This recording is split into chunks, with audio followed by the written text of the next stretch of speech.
ধর্মনিরপেক্ষতার এ কথা সংবিধানে যোগ হয়েছে আমাদের প্রতিবেশী ভারত রাষ্ট্রটি চাপিয়ে দেওয়ার কারণে।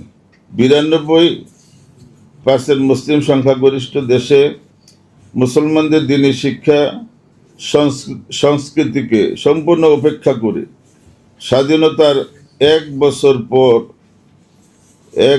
পর 1972 সালের শেষ দিকে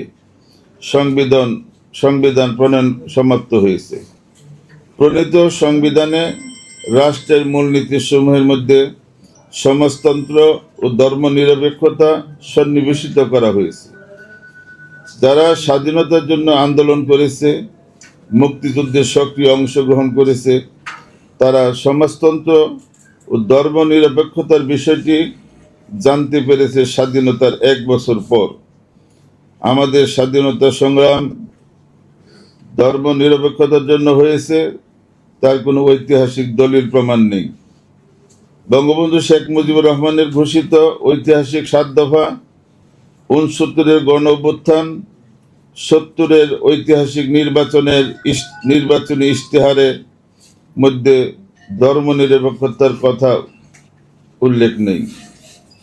মুক্তিযুদ্ধ মন্ত্রণালয়ের ওয়েবসাইটে সেখানে ধর্মনিরপেক্ষতার বিষয়টি কোথাও উল্লেখ নেই। খুব সম্ভবত ধর্মনিরপেক্ষতার এ কথা সংবিধানে যোগ হয়েছে আমাদের প্রতিবেশী ভারত রাষ্ট্রটি চাপিয়ে দেওয়ার কারণে।